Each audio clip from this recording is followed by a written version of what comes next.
მოგესალმებით მეგობრებო ჩვენი პოდკასტის ახალ სერიაში და დღეს სტუმრად ყავს რევაზ შალიბაშვილი, რომელმაც არც თუ ისე დიდი ხნის წინ დაასრულა სწავლება უნივერსიტეტში და გეგმად აქვს რომ გახდეს ნეიროქირურგი.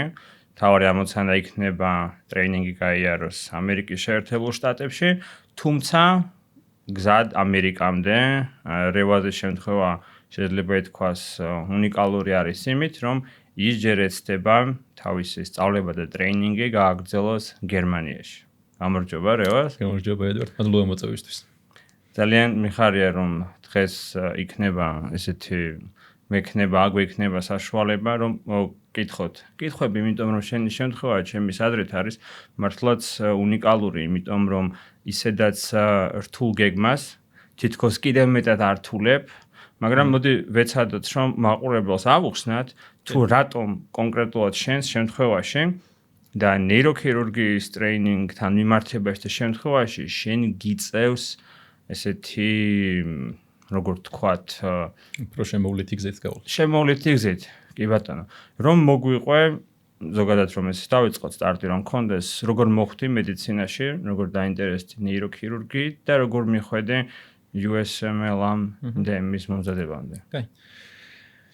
პირველად, რაღაც მერვე კლასში დავინტერესდი მედიცინით. მაგამდე სხვა სფეროებში განვიხილავდი, რომელიც სფეროს რა თქმა უნდა დადებითი რა ვარყოფითი და ერთი დამაინტერესებდა და ესე მივედი მერვე კლასში მედიცინამდე, კერძოდ ქირურგიამდე სხვა სფეროები მედიცინით არ მაინტერესებდია. და ამ მერვე კლასშივე მივედი ერთ-ერთი კლინიკის ქირურგიულ განყოფილებაში და უთხარი რომ სტაჟირება მინდოდა ქირურგიულ განყოფილებაში. მაგრამ ჯერ პატარა ხარ რომ იცეს და გავამიშოს უკან სახში და 2 წელში თუ ისე ვგენდა დაბრუნდიო. ასე ამიტომ მე-10 კლასში დაბრუნდი ისე უკან და მე დაიწყო ჩემი პირველი კავშირი მედიცინასთან. ეს ბოლო 3 წელი სკოლის, მე 11-12 კლასში დავდიოდი ხოლმე შაბათ-კვირაობით. ან დღესასწაულებზე ან სკოლის მერტ-11 წელიან პერიოდში მივდიოდი და ვესწრებოდი ძირითადად მიმღებ განყოფილებაში. მაგრამ თუ შესაძლებლობა იყო ხოლმე ავდიოდი ხოლმე ქირურგიულ განყოფილებაშიც და იქ ვესწრებოდი ოპერაციებს და აქ მივხვდი რომ ქირურგია იყო ის რაც მართლა მინდოდა. ამის გამო თავიდან მინდოდა სამხედრო ქირურგია და როცა დავამთავრე სკოლა, სამეცნიერო ჩავარების პერიოდად წავედი ჯარშიც. და პირველ კურსის ბოლოს კი გადავიფიქრე ის სამხედრო ქირურგია, მაგრამ და დავიწყე იმაზე ფიქრი, რა მინდოდა ახლა რომელი სფერო მაინტერესებდა. ამის გამო მეორე-მესამე კურსზე ისევ განვაახლე სტაჟირებზე სიარული და სხვა კლინიკებში დავდიოდი ნეიროქირურგიულ განყოფილებაში, ზოგადად ქირურგიულ განყოფილებაში, თერაპიულ განყოფილებაში და ფიქრობდი რა მინდოდა. და სადღაც მესამე კურსზე უკვე მივხვდი რომ ნეიროქირურგია იყო ის რაც მუდმივად შეძლება ჩემ დაინტერესებას, ამიტომ გადავწყვიტე რომ მინდოდა ნეიროქირურგიის სწავლა. და დავიწყე იმაზე ფიქრი, სად შევძლებ საუკეთესო განათლების მიღებას. ესე მივედი ამერიკამდე, რომ ეს იყო საუკეთესო პროგრამა სადაც შემეძლო განათლების მიღება, რაც მინდოდა და საბოლოოდ გავედი USMLM-მდე და აქ გავიგე ასე თუ ისე ინფორმაცია გამოცდის შესახებ. აქამდე დიდი ინფორმაცია არ მქონია, არც ვაპირებდი უცხოეთში სწავლას. და მესამე კურსის ბოლოს გადავწყვიტე რომ წავიდოდი ამერიკაში და გავვლიდე ამ პროგრამას.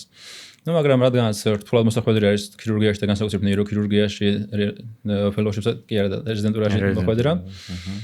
ამის გამო გადავწყვიტე რომ პარალელურად დამეწყო გერმანულის სწავლაც და უნივერსიტეტის მერე შუალედი გავამეყენა გერმანიაში უნივერსიტეტში სასწავლად ამ პერიოდში უფრო უკეთ მომზადებული ვიყავი ნეიროქირურგიისთვის ამერიკისთვის და რამე გეგმებიც უკეთესი მექნებოდა. ძალიან საინტერესო არის რასაც ყვები, იმიტომ რომ შენი ინტერესი ქირურგიისადმი ჯერ კიდევ აღმოაჩინე სკოლის პერიოდში.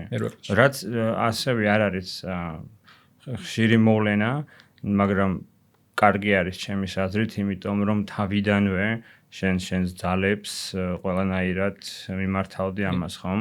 და კიდევ უნიკალური ის იყო, რომ უნივერსიტეტში სწავლის დროს შენ მოასწარე ჯარში მსახურებას და როგორ ფიქრობ? რა გავლენა იქონია 5 წლიანმა მსახურებამ ჯარში და ქვეყნის მსახურებამ? ძალიან დადებითი, ანუ მარტო სამედიცინო კუთხით არ წავსულა რომ სამხედრო ქირურგია მინდოდა, ზოგადად სულ მინდოდა რომ ჯარში ყოფილიყავი და ეს ძალიან კარგი შესაძლებლობა იყო რომ შემეწყო თან უნივერსიტეტთან. საპილოტო პროგრამა იყო მე რომ წავედი მაშინ და 5 წელი მაიტო გაგზელდა, ხა ნაკლები არის. მაგრამ ანუ ზოგადად სოციალურად იზოლირებულის არ ვიყავი ხოლმე, რადგან ყოველთვის შეკრება გიწევა და ფლიანად სწავლაზე არ მიწევდა დროის დათმობა და ასევე დიდი ცოდნა და გამოცდილება მივიღე სამხედრო, რაც მინდოდა ის გამოსწავლე და სულ ეგნოლი ყოფილიყო, შეთ ხალხი გავიცანი იქ რომ მარტო მაგის გამო მიყიდა ანწესო. საინტერესოა და ვფიქრობ რომ ისე დარგში როგორიც არის ნეიროქირურგია, რომელიც მოითხოვს დისციპლინას, განსაკუთრებულს და ეს იერარქიული წყობა ყველა ქირურგიის დარგში მეტნაკლებად ამას შეხვდები და შეხვდები, მაგრამ არსებობს სამედიცინო და ქირურგიული დარგები, სადაც ეს მეტად იქნება გამოხატული და ვფიქრობ, რომ სულ გეუბნებოდი იმას, რომ ვფიქრობ, რომ ეს იქნება საინტერესო ესეთი შენთვის რაღაც სკილების მომტანი, ხო? თუ შეგიძლია რომ მოგვიყვე ამ ყველაფერს როგორ ახერხებდი, რომ ერთმანეთს შეუხამო, როგორ ატარებდი შენს ყოველდღიურობაში, როგორ ატარებდი დროს შენი ტიპიური დღის შესახებ რომ მოგვიყვე. გასაკეთებელი ზირთად ერთი იგივე იყო ხოლმე, მაგრამ ყოველდღე მაინც სხვა ნაირად გამოდიოდა, იმიტომ რომ ამას გაწერილი დრო აქვს როგორც უნივერსიტეტის ჯარსაც, გერმანულსაც და ლექციებსაც USML-ის. ამიტომ მას მეტად ჩემი თავისუფალი დრო ამ დღეებზე მომერგო სხვანაირად. ყველაზე მარტივი დღე რო აღწერო, უბრალოდ უნივერსიტეტში მივდიოდი, გზაში და უნივერსიტეტში ანკის ვაკეთებდი ტელეფონში, მოვდიოდი სახლში მე UWorld-ის кейსები, წიგნი და ღამით გერმანული. ეს იყო ყველაზე მარტივად რაც ამოვაკელი მაგამდე ასაკები იყო უნივერსიტეტისთვის მომზადება, იმიტომ რომ პირველმა 3 წელმა შემიქნა საკმაოდ კაი ბაზა, ასე რომ ვთქვათ, რომ მეოთხე კურსის პირველი სემესტრი აღარაფერი მეკეთებია უნივერსიტეტში და იმას დაეკომპენსირებინა ეს ერთი სემესტრი. და ამასობაში სტეპის მასალაც დაგროვდა და შემდეგ პერიოდში ის მასალას მომეთხოვებოდა უნივერსიტეტში უკვე ისე ჰქონდა და აღარ მჭირდებოდა ცალკე მაგაზე დამეხარჯა დრო. ზოგადად საშუალოდ თავიდან როცა დავიწყე გერმანულიდან ესეც სტეპიც იყო ორკვირიანი სხვაობა 5 სექტემბერს დავიწყე შენთან და 19 სექტემბერს გერმანული დავიწყე ეგრევე A1-დან და თავიდან დამჭირდა დღეში 8 საათი დაახლოებით ორივე ჯამში. მე რომ მივეჩვი და დავალაგე რა როგორ ხდებოდა, მაგის მერე საშუალოდ 12 საათი მეცემდი ხოლმე დღეში. ნუ არ დაგები ყველაზე კაი პერიოდი, იმიტომ რომ სხვა საქმე არაფერი არ მქონდა ხოლმე და დღეში მინიმუმ 16 საათზე ავდიოდი ორივე ჯამში. 12 საათის სტეპს და გერმანულს 4-ს თუ როგორ ანაწილებდი? არა, ძირითადად სტეპს ვაკეთებდი ხოლმე და რაღაც 2-3 საათი გერმანულს. ეგ უბრალოდ საჭირო იყო მეკითხვა ვაკეთებდი. ის გითხარი მე მაგკითხვაზე ვიცი პასუხი, გითხარი რამდენი საათი გეძინა ხოლმე. მაშინ საშუალოდ 3 საათი ზოგჯერ 4 საათი. აი, ჩემში ეს იწევდა ხოლმე ყოველთვის გაოცებას და ალბათ მეც მინდოდა რომ შეძლებოდა რომ 3-4 საათიანი ძილით ეგრე მეფუნქციონირა და ფიქრობ თუ არა რომ არა ეგეთი ხანმოკლე ძილი მაგდენ რაღაცას ერთდროულად შევხამებდი ერთმანეთს. გამიჭირდებოდა ალბათ, იმიტომ რომ ეგ 4 საათის რომ მეძინა ხოლმე ძირთად ერთ დღეს ამოვაგდებდი ხოლმე კვირაში და 6 დღე მეძინა რაღაცა და ერთი დღე მთლიანად ვათენებდი ხოლმე. მეტი რომ დამძინებოდა, ალბათ ვერ მოვასწრებდი. კაი. რამის ხო არ დაამატებდი შენ ტიპიურ დღესთან? ხა რთული იყო ის დღეები, როცა ეს 4-ივე ემთხვეოდა ხოლმე ერთმანეთს, ჯარის, გერმანულის უნივერსიტეტის და სტეპის ლექციაც. მასეთ დროებში უბრალოდ მინიმუმი უნდა მომესწრო, რომ უბრალოდ აგემთავრებინა. აი მაგალითად ერთი ეგეთი დღე რო აღწერო, დილით 6-ზე უკვე მზადნა ყოფილიყავით ჯარში, 6-დან 9-მდე ვასწრებდი ყველაფერაც უგასაკეთებელი, დილით 9-მდე ვეთხოვებოდი მე 9-ზე და მოვდიოდი კახაიან თბილისში უნივერსიტეტში 8 საათზე ლექციაზე ყოფილიყავი აქ. 10-დან პირველზე მე ლექციაზე ვესწრებოდი აქ რაც იყო საჭირო ვაკეთებდი, პირველზე მთავრდებოდა და 2-ზე უკან კახეთში ვბრუნდებოდი ხოლმე რომ ჯარში ყოფილიყავი. 2-დან 6-მდე მე რაც იყო გასაკეთებელი ჯარში იმას ვაკეთებდი, 6-ზე ვეთხოვებოდი და 7-ზე ისე უკან ყოფილიყავი თბილისში გოეთეში რომ გერმანულის ლექციაზე ყოფილიყავი. მე 7-ზე დაახლოებით 10-ზე მთავრდებოდა ხოლმე აქ, 10-დან ეგრევე სახლში მოვდიოდი, შენ ლექცია იწყებოდა დაახლოებით ბაგრას და მე ღამის პირველამდე ვიჯექით ხოლმე. როგორ მიგაშნია? მე მეორე დღეს ახლა ჯარიან უნივერსიტეტში. როგორ მიგაშნია რაც მოყევი რამდენად ადეკვატურია? საინტერესო იყო, რა ვიცი. რამდენად ნორმალურია? ხშირად ხდებოდა მასე წელიწადში ალბათ 6 თვე, ხო? მე ხუმრობთ, მაგრამ დიდი ხშირად ხდებოდა ალბათ ეგ. 4 ორი დამთხოვდა ეგ არ ხდებოდა ხშირად, თორე ესე მესმის. საინტერესოა. მე ზოგადად ხომ ვიცი რომ ეგეთი მიდგომების დიდი მომხრე ვარ. ხომ? რაღაც პერიოდი ცხოვრების ეგრე გაატარო და სულ ყოველთვის ჩემ სტუდენტებს ვასწავლიდი მაგას, რომ გთხოვ მოაშორო აი ეს როგორ თქვა, არ ვიცი, თვით შეცოდების კომპონენტი. ანუ ამოიღე რამოდენიმე წლის განმავლობაში აი ეს რომ აი მე ის და ეს ანუ არ გჭირდება ამოაგდეს სრულად, არ გჭირდება არანაირი ანუ go მიხდე. ხომ და შენ ამას როდესაც გაგიცანი, ისედაც მაგას აკეთებდი. უბრალოდ შენ ამას აკეთებდი ბევრად დიდი ხნის განმავლობაში. ხომ. კარგი. შემდეგი კითხვა მექნებოდა ასეთი გონია თუ არა, თან რა მინდა თქვა რომ ეს კითხვები 5-6 კითხვა ვცდილობ რომ ყველასთან ვისაც წერთ პოდკასტს, ერთი და იგივე კითხვები ვკითხო. ყველას იმისთვის რომ მაყურებელს შეექმნას იცი რა შთაბეჭდილება. შეექმნას შთაბეჭდილება რომ ვინც ეს გზა გაიარა, რა საერთო ან განსხვავებული თვისებები აქვთ ამ ადამიანებს, რომ კონტრასტი დაიჭირონ. ვიღაცას მიანგوانონ თავი ან პირიქით განსხვავებები დაიჭირონ. მე მაინტერესებს როგორ გამოგდიოდა შენ უნკლავდებოდა ისეთ დღეებს, როდესაც შეიძლება რაღაცაში გეპარებოდა ეჭვი. ან საერთოდ თუ შენი ამ მომზადების პერიოდში სტეპის, საერთოდ თუ გქონია შენს თავში ამ პროცესში ეჭვის შეპარვის მომენტები. ეჭვი ნაკლებად, მაგრამ კითხვები თავისთავად მიჩნდებოდა ხოლმე, რამდენად რეალური იყო რომ მომესწრო და რამდენად გამომივიდა ამდენ რამის ერთად გაკეთება. მაგრამ მან დიდხანს არ გრძელდებოდა, თან უღრმავდებოდი რა იწვევდა ამ ეჭვების მიზეზი რა იყო, რატომ ჩნდებოდა ეს კითხვები. და როდესაც ამ მიზეზს გადავჭრიდი ხოლმე, კითხვების თავისთავად ქრებოდა და ჩვეულებრივად ვაგრძელებდი სწავლას, რაც გასაკეთებელი იყო იმის კეთებას. რა რჩევა შეიძლება გქონდეს მათთვის, ვისაც შენ ამბობ რომ ეჭვი შენ არ შეგპარვია პროცესში. ხო, ანუ შენს შესაძლებლობებში, მაგრამ კითხვები, ხო? რა რჩევა შეიძლება შენ გქონდეს მათთვის, ვისაც ბევრი ეჭვი შეაქვს თავის შესაძლებლობაში. რამდენად გამომივა, რამდენად არ გამომივა. ალბათ მიზეზების პოვნა ყველაზე კაი არის. რა აუჩენს მაკითხებს, რატო აეჭვებს საკუთარ თავში. გამოსვლადი რო ეს აშკარად ფაქტი არის, ძალიან ბევრი ადამიანი აბარებს და ინდივიდუალურად ჩაიძიოს ამ ფიქრებს, რის გამო ეჭვება. გადაჭერას ამ იმშევს ამაზე, ამ მიზეზებზე გადაჭერას და ეჭვების გაქრება. ეჭვების გაქრება. მე ესეთი კითხვა გამიშთა, რომელიც არასდროს არ მეკითხავს შენთვის არც ერთი ჩვენი ზარის დროს ან მიმოწერის დროს, სკოლაში როგორ სწავლობდი? საშუალოზე კარგად. საშუალოზე კარგად. ბევრ დროს ატარებდი, თქვა წიგნთან, რამდენად მიჩვეული იყავი აი ამ. რაც მაინტერესებდა იმასთან კიდე. რაც მაინტერესებდა იმათთან ნაკლებად. მათემატიკა და უნარები და წაგნები თორე. ენების ვერ მაინტერესებდა და უბრალოდ გაზრმაზე ვიყავი ხოლმე. ანუ ვერ იტყვი იმას, რომ შენ სკოლიდან ქონდა გამომუშავებული რაღაც ესეთი დისციპლინა, რომ იმ საგნებში რაც მაინტერესებდა, მქონდა. იმ საგნებზე კარგად ვთმობდი და იმაზე მეცაც საჭირო იყო, მაგრამ რაც მაინტერესებდა იმას ვაკეთებდი.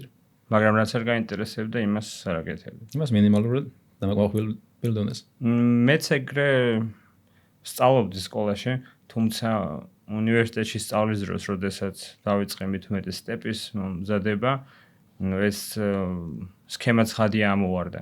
ანუ უნდა გაგეკეთებინა აბსოლუტურად ყველაფერი, რაც იყო საჭირო და არა ის რომ რაღაც მოგწონს, ანუ არჩევითად მაგას ვეღარ შვებოდი. ვეღარ შვებოდი. მას განსაკუთრებით იყო სტეპი იყო ძირთადად სურას მაინტერესებდა და გერმანული იმიტომ ვისწავლე რომ მაინტერესებოდა, თორე გერმანულში რაღაც მაინტერესებდა თქო ვერ ვიტყვი. მესმის, იმიტომ რომ საჭირო არის. მაგაზე ვისაუბროთ, იმედი მაქვს დაგვრჩება ცოტა დრო, გვაქვს სადღაც 25 წუთი მაქსიმუმ დარჩენილი და მაგაზე აუცილებლად მოვასწროთ ბოლო კითხვის მერე, მოვყვეთ თუ რატომ გერმანია შტატებამდე. კარგი? შემდეგ ესეთი კითხვა მაქვს, რომელიც ყოველს ვიკითხები, როგორ ფიქრობ ამ გამოცდის მომზადების პროცესში? ხომ, გარდა იმის, რომ შენ მიიღებ რაღაც სარგებელს სამომავლოდ, როგორ იმოქმედა ამ გამოცდისთვის მომზადებამ შენზე, როგორც ინდივიდზე? იყო თუ არა, რამეს თუ გრძნობ პიროვნული ზრდის თვალსაზრისით? პირველ რიგში, რა თქმა უნდა, დიდი სამედიცინო ცოდნა შევიძენე ამით და სულ სხვა არაფერი მარტო ამიტომ ღირდა. რო ვადარებდი ჩემ თავს, ყოველდღურად და ყოველთვიურად არ შემჩნევოდა ეს სულები, მაგრამ მაგალითად ერთი წელი რო გავიდა და რო გადავხედე როგორი ვიყავი ერთი წლის წინ და როგორი ვარ ახლა, ძალიან დიდი სხვაობა იყო სამედიცინო ცოდნის მხრივ. დისციპლინის მხრივაც ბევრად დავხვეწე უფრო, იმიტომ რომ შემდეგი 3-4 თვე მინიმუმ ყოველი დღე გაწერილი მქონდა, როდის რა როგორ დამეკეთებინა. და შესაბამისად პრობლემის გადაჭრის მხრივაც უფრო ყველაფერი გამარტივდა. როგორც მეც ვფიქრობ, რომ მეც ეგეთი შეგრძნება მრჩებოდა ცალკე განათლება, შენი სამედიცინო ზოგადი და მეორე უკვე უფრო სპეციალიზირებულად რაღაცის მიმართ, თქვათ, ქირურგიის მიმართ ან რაღაცის მიმართ და ჩემთვის როგორც პიროვნებაზე ეს დადებითად მოქმედებდა, იმიტომ რომ დღიდან დღემდე უნდა მეკეთებინა, რაც ხშირად არ მინდოდა რომ მეკეთებინა და ეს გაჩვევს ხო იმას, რომ ალბათ როგორ ჯარში კი, ყოველდღიურობა გახდება. ხო. ისე როგორ შეადარებდი სტეპის მომზადებას და ჯარში მსახურებას, იმიტომ რომ მე ხშირად მომაქვს ასეთი ანალოგია, რომ უნდა იცხოვრო რაღაც პერიოდი, როგორ ჯარისკაცი და ზუსტადაც რომ აქ ხარ შენ და როგორ შეადარებდი. იქ უფრო სოციალიზებული იყავი, მაინც ხალხთან გაკონტაქტ, რა თქმა უნდა, გათვლილი იგივენაირად არის. ამ დროს ეს უნდა გააკეთო, ამ დროს ეს უნდა გააკეთო და სტრუქტურილებულიც და დონეების დაყოფილი მეთაურობის მსგავსი არის. უბრალოდ ერთის განსხვავება არის, რომ აქ მარტოზე ხარ შენ თავთან და 4 კედელში ზიხარ არაფერს რა ზიხარად კითხულობ და იქ გარეთ ხარ სხვებთან ერთად და უფრო სოციალიზებული ხარ. ადამიანებთან ერთად. საინტერესოა რომ ამას ხშირად ვამბობ და მომაქვს მაგალითად რომ აი ესე ხო, მაგრამ როგორც ჩანს ჯარში მსახურება უფრო საინტერესო არის ვიდრე საგრძნობლად ხო, ვიდრე თქვათ 4 კედელში გამოკეტილი სტეპისთვის მეცადინეობა. და როგორ ფიქრობ, ან რა კომენტარს გააკეთებდი მენტალურ დგრადობასთან დაკავშირებით. რას ფიქრობ სტეპთან მიმართებაში, აი მთელი ამ პერიოდის განმავლობაში? აქ ხრივაც მეხმარებოდა ეს 4-5 ვაკეთებდი კი ბევრი ჩანდა, მაგრამ ანუ ძირითადად ცალკეს ვარ ვიყავი ხოლმე თვეში მინიმუმ ერთხელ მივდიოდი ჯარში, იქაც სოციალიზდებოდი, მე გერმანულზე მიდიოდი, იქაც ჯგუფში იყავი ხალხთან, თან უნივერსიტეტში დადიოდი ყოველ დღე და ესე ცალკე იზოლირებულად არ მიგძნია თავი და არც დია დასახულა მენტალურ ჯანმრთელობას. კი, იმიტომ რომ შენთვის ხედავ სხვა მოდელი არის. მაგალითად, შენ ბევრ რაღაცას აკეთებ ერთდროულად. სოციალიზაცია არის როგორც ასეთი, ცვლადია გარემოები, ხო? მაგრამ შენ ჯდები, მეცადინეობ და ხშირად ამას აკეთებ ძილის ხარჯზე. ხო. სხვა თქვათ ჩვენი პოდკასტის სტუმრები პირიქით სჭირდებოდა ერთწლიანი სრული იზოლაცია, ხო? და მთელი ენერგიის და ფოკუსის მიმართვა ამაზე. ზოგს პერიოდებად აქვს ეს დაყოფილი. On off. რატომ ამას ვუსვამ ხაზს? იმიტომ რომ ვინც ისმენს, ხომ, შეიძლება ისიც ფიქრობს, რა არის ჩემი იდეალური მოდელი ამ გამოსთვის მოსამზადებლად, ან შეიძლება ეს იყოს რევაზ რომელიმე სხვა მოცულობითი გამოცდა, ხომ? არ ვიცი, გერმანული, ან ბრიტანული, ან რომელიმე სხვა გამოცდა, ხომ? ყველას თავისი ესეთი სპეციფიკა აქვს. სპეციფიკა. მე მაგალითად მირჩენია რომ მეცადინეობის დღეს სახლი არ დავტოვო საერთოდ. იმიტომ რომ ვხედავ რომ სანამ ბრუნდები სახლში, მე იმდენ ენერგიას ხარჯავ მენტალურს უფრო ვიდრე ფიზიკურს ყველაფერზე, ანუ მოვლენებზე ირგვლივ ხომ, რომ მე შემდეგ უკვე ვგზნობ თავს გამოფიტულად და მიჭირს მეცადინეობა. და მიჭირდა. მე მაგალითად ყველანაირად ვეცდებოდი რომ საერთოდ სახლი მაგ დღეს არ დავტოვო, გამეცდინა უნივერსიტეტი ან რაღაც გამეკეთებინა, რომ როდესაც წავდგებოდი, მთელი ეს ანუ mental fatigue-ის საკითხი არის. ამიტომ ყველამ უნდა რაღაც ინდივიდუალურად. უნდა მოირგო, ხო, რაღაც ინდივიდუალურად. შემდეგი კითხვა იქნებოდა ასეთი, რომ რა არჩევა შეიძლება კონდეს მათთვის, ვინც იგივე გზაზე არის, როგორც შენ, არიან, მაგრამ გზნობენ რომ უჭირთ. ამ გზის ბოლომდე გასვლა და შეიძლება ეჭვიც ეპარებათ თავიან თავში, შეძლებენ თუ არა საერთოდ გასვლას ბოლომდე. რა შეიძლება ურჩეო შენ იმ პოზიციიდან, როდესაც შენ უკვე ეს გააკეთე და გააკეთე წარმატებით. პირველი გამოცდაც და მეორე ცოტა ხანში უკვე გელის. თუ არციან ვერც ვერასოდეს ვერ გაიგებენ, შეიძლება თუ არ ჩავარება და. რთული არის, ან მასალას დიდი არის, მაგრამ შეუძლებელი ნამდვილად არ არის. და მე მერჩვენა მეცა ვიდრე მე არ მეცა ადამიანა. ამიტომაც, ავიცი, თავისუფლად გამოსვლადი არის, უბრალოდ პარალელურად შეიძლება ბევრ რამეზე გორის თქმა დათმა მოგიწიოს და თუ თვლიან რომ უღირთ ამ ყველაფრად ამას ჩაბარება, მაშინ თითქმის შეიძლება თქვას რომ ბევრი აღარაფერი დარჩენილი გამოსვლის ჩაბარებამდეც. რა დამოკიდებულება გაქვს შენ იმ ფაქტთან, რომ შეიძლება ეს გამოსცა ვთქვათ, ვერ ჩაგებარებინ, იმიტომ რომ ჩვენ ვიცით რომ ადამიანებს არსებობს, ხო? არსებობს და ჩვენ ვიცით რომ ბევრ სტუდენტს ვინც ახლოს არის აკადემიასთან, კარგად სწავლობდა სკოლაში, არის ფრიადოსანი, მედალოსანი და ამ ადამიანებს ხანდახან უჭირთ იმ ფაქტის გააზრება, რომ შეიძლება ვერ ჩავაბარო და ზოგ ადამიანს, ხომ განსაკუთრებით პერფექციონისტი ტიპის ადამიანებს ურჩევნიათ ხანდახან რაღაც საერთოდ არ გააკეთონ, ვიდრე გააკეთონ. როგორ ფიქრობ, შენზე რამე გავლენა თუ იქნებოდა ამას? ანუ შანსი მინიმალური გამოსაზრდელი ხარ, სულ არის რომ ვერ ჩააბარო, მაგრამ რა ვიცი, მეც ეჭვიაში ჩავაბარებდი, რა დროს მაგას დავხარჯე, თითქმის უჭირველობისად რომ ჩავაბარებდი, გამოსაზრდელი გავედი მაშინაც რომ დავწერე პარალელად, ვითვლი კითხვებს რომელიც მე ეჭვებოდა და ეგენი რომ დავთვალე მაგაზე კიდე ორჯერ მეტი უნდა მქონოდა, რომ ვერ ჩამებარებდი და მაშინაც ვიცოდი რომ ჩავაბარებდი. მაგრამ ის შანსი მაინც არის თეორიულად და რომც ვერ ჩავაბარებდი და ახლიდან ვწდიდი მე მაინც და მეორედ გავიდოდი. ეგ არის ძალიან საინტერესო, რასაც ამბობ რომ ახლიდან ვწდიდი. და ეგ კითხვა დაგისვი, იმიტომ რომ ყოველი ამ ჩვენი პოდკასტის ჩაწერის დროს მე ძალიან ვცდილობ რომ ჩვენ აღმოვაჩინოთ რაღაც საკითხები, რომლებიც პოტენციურად ქართველი სტუდენტებისთვის არიან როგორ ვთქვათ, რთული საკითხები, რომლებიც მათ უნდა დაძლიონ და ეს რაც შენახსენე რომ თუ საჭირო იქნებოდა შენ თავიდან ჩააბარებდი, მეც მაგ აზრზე ვარ და აუცილებლად იმდენჯერ გავიდოდი ამ გამოცდაზე, რამდენი ლიმიტიც არის, ხომ? და ვფიქრობ, რომ ეს შენი მენტალური ესეთი პარადიგმი რა ჩადებულია, რომ თუ რამეა, არ არის პრობლემა, თავიდან ვწდი არის ძალიან მნიშვნელოვანი, ხომ? იმიტომ რომ ყველაფერი შეიძლება არ წავიდეს ისე როგორც დაგეგმე. მინდა რომ ახლა ვისაუბროთ შენს აი ამ როგორც აღნიშნე უნიკალური მიდგომა არის, ხომ? შეგიძლია მოგვიყვე თუ რა გეგმა გაქვს, როგორ გაქვს დაგეგმილი ამერიკის შეერთებული შტატების ნეიროქირურგიამდე მისასვლელად. რა არის შენი გეგმა? ეხლა დავამთავრე ერთი თვე რაღაც უნივერსიტეტი დაახლოებით. ეხლა უნდა გავგზავნო უნივერსიტეტში გერმანიაში გავაგზავნო სწავლა და აღიარებაზე საბუთები. დაახლოებით აღიარების მერე იგზავნა მე უნივერსიტეტებში და რაღაც აპრილიდან დავიწყებ, თუ ყველაფერი კარგად წავიდა სწავლას და დაახლოებით წელიწადნახევარი 2 წელი მექნება იქ უნივერსიტეტში სწავლისთვის. ვფიქრობ, რომ ეს წელიწადნახევარი 2 წელი გამოვიყენო იმისთვის, რომ კიდევ უკეთ მოვემზადო ამერიკაში რეზიდენტურისთვის. უფრო აკადემიურად მეტი გავაკეთო და თვითონ ამერიკაშიც რამდენიმე თვით დასვლის ვარიანტიც არის თვითონ გერმანიიდან. და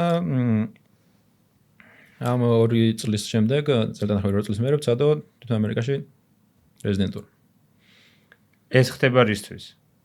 იმისთვის რომ ჩვენ კი ვიცით, მაგრამ რომ ამოღწეროთ მაყურებელს თუ აი რატომ თუ ვინმე არის დაინტერესებული ნეიროქირურგიული ტრეინინგით ან ქირურგიული ტრეინინგით, რატომ შეიძლება იყოს ძალიან სასარგებლო და მომგებიანი იმ გზის გავლა, როგორც შენაპირებ. ჩემთვის ამერიკაში რეზიდენტურა არის ერთ-ერთი საუკეთესო გზა, რითაც შეგიძლია გახდეს შენი თავის საუკეთესო ვერსია. და ამის გამო მიღირს რომ ჯერ გერმანული ვისწავლო, ის 2 წელი გავატარო და შემდეგ ყველა ამ პერიოდში ვცადო ყველაფერი, რომ მივახციო იმას, რაც ამერიკაში რეზიდენტურის გავლას მოყვება. ეს უკავშირდება იმას, რომ თქვა ნეიროქირურგიაში ან ქირურგიაში მოხვედრა პირდაპირ არის რაღაც სირთულეებთან დაკავშირებული. ეს შემოვლითი გზა რადგანაც დამჭირდა, რადგანაც მაგასთან სადაკავშირო ქირურგიაში, ზოგადად ქირურგიაში ძალიან ცოტა ადამიანს იღებენ. მით უმეტეს ნეიროქირურგიაში და მასეთ სპეციფიკურ დარგებში. ამიტომაც ძალიან დაბალი იყო შანსი, რომ პირდაპირ მოხვედრილიყავი აქედან. და ესე დროც გავიხანგრძლივე უფრო და თან კარგი ვარიანტიც მოვიტოვე ყოველ შემთხვევისთვის გერმანიაში რეზიდენტურის. კარგი და დავუშვათ შენ, როდესაც ისწავლი გერმანიაში ეს წელიწადნახევარი, შენ ისწავლი უნივერსიტეტში და შენ აიღებ უკვე გერმანულ დიპლომს, ხომ? მაგის მერე დაიწყებ თუ არა გერმანიაში რეზიდენტურას და ეცდები რა გააკეთა? დავამთავრებ თუ არა მე ვეცდები რომ მოხვდე ამერიკაში. თუ არ მოხვდე ამერიკაში, ადგილი იქნება გერმანიაში. და გერმანიაში იქნები სადამდე? სანამ თავიდან არ ეცდები ამერიკაში ACGM-ი სრული ტრეინინგი გაიარო, თუ დაასრულებ გერმანიაში ამ რეზიდენტურას და მერე წახვალ fellowship-ზე შტატებში? თავიდან ვფიქრობ, ალბათ ვეცდები ისევ. მაგრამ თუ ისევ არ გამოვიდა, მე დავამთავრებ და მე fellowship-ზე სუბსპეციალობებზე გავივლი, 1-2 წლიან სუბსპეციალობები თუ ნეიროქირურგიის ფუნქციური ან მსგავს.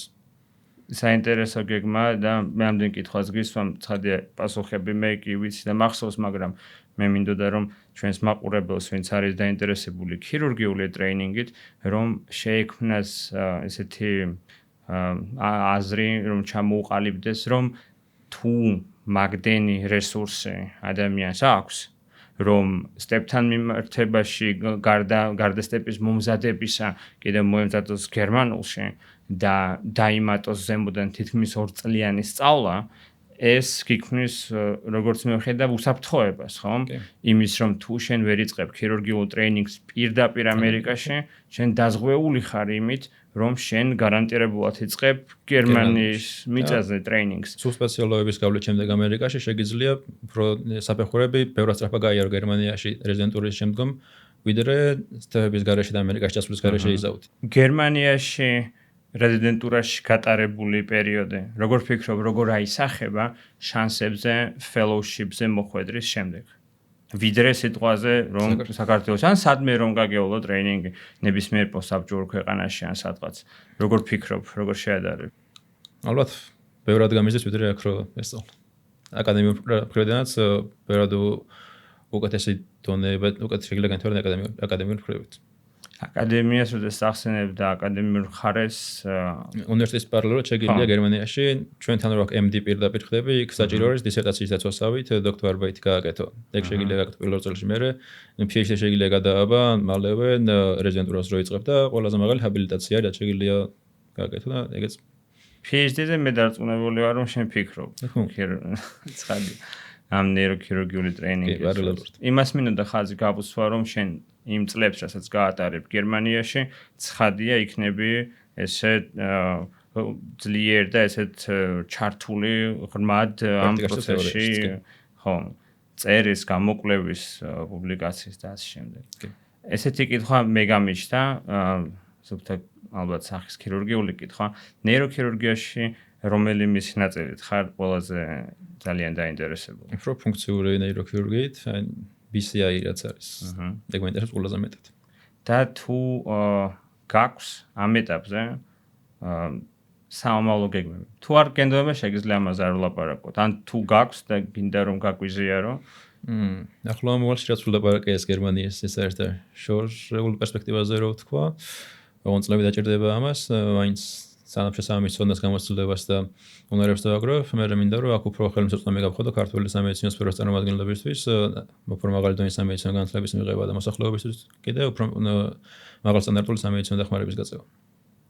ალბათ ამის მოსმენაც შეიძლება ითქვას ეხლაც მინდოდა, თუმცა შენი ამაზრების შესახებ ასევე ცხადია ვიცი, იმიტომ რომ ძალიან დიდი ხანია ვიცნობთ ერთმანეთს და მიხარია რომ დრო გადის, მაგრამ შენი გეგმა არ იცვლება, შენი დამოკიდებულება ჩვენი სამედიცინო საზოგადოებაში ყოფნის, მუშაობის და სხვებისთვის დახმარების შესახებ არ იცვლება და უცვლელი არის. რამეს ხომ არ დაამატებდი, სანამ მორჩებოდით რამე რჩევის სახით, რაც ჩვენ არ გვაქვს დაგეგმილი კითხვების ხრა. რამე ხომ არ გინდა დაამატო. ესე 5 წუთიც გვაქვს. ესე დიად მაინც ვერ ვიტყოდი რომ რაღაც იმდენიმე გაკეთებული ზოგადი რჩევები გავაცე და თუ ვინმეს კონკრეტულად რაიმე დაინტერესებს იქიდან რაც აქამდე გამიკეთებია შეუძლია მკითხოს და იმ აზრს გავუზიარებ მაგასთან დაკავშირებით. ძალიან დიდი მადლობა რევას. ის რო წარმატებას და დროებით. მადლობა. ნახვამდის და შევხვდებით შემდეგი ჩვენი პოდკასტის სერიებში. ნახვამდის.